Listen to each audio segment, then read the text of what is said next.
OK, pánstvo, dneska som chcel s vami prebrať veci ohľadom spinningu, to znamená alternovania textov alebo synonymizácie textov. V podstate ide o to, že naše programy majú zabudované jednotlivé položky, ktoré dokážu spinovať texty, to znamená názov stránky, title page, kľúčové slova, keywordsy a hlavne popis. Ide o popis.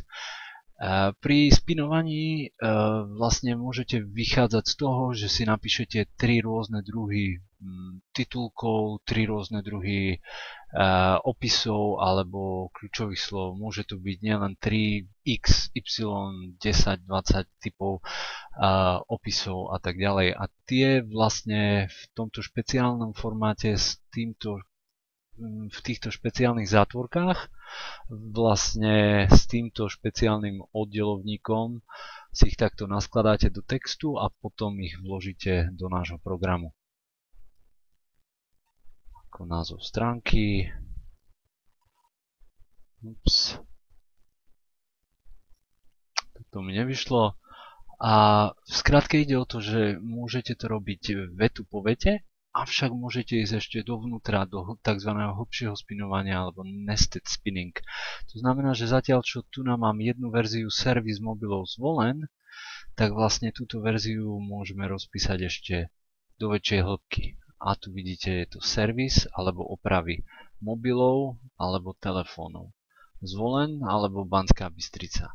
Už len vlastne týmto rozdelením vlastne po dve kombinácie vlastne tento horný titulok viete rozdeliť na 9 ďalších kombinácií.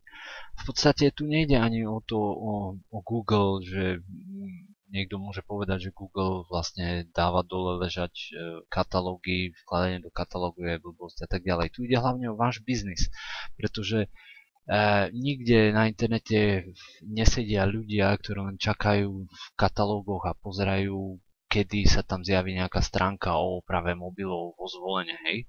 Vlastne ide o to, že ten Google ako prehľadávač to prečíta a vlastne všetky tieto kombinácie týchto slov, keď sa nájdú v určitých katalógoch, tak vlastne sa zvýraznia potom v Google. To znamená, že nejde ani tak o Google, ale ide o váš vlastný biznis, keďže slovenčina a čeština sú jazyky, ktoré majú množstvo modifikácií, mäkčenie, diakritika, bez diakritiky, skloňovanie, časovanie. To znamená, že tých fóriem a to množstvo kľúčových slov, ktoré ľudia na Slovensku hľadajú, je obrovské. To znamená, že vlastne týmto vnútorným spinovaním slov a synonymizovaním slov si pomôžete hlavne vo vašom biznise a nielen urobíte radosť majiteľom katalógov. Takže toľko o spinovaní.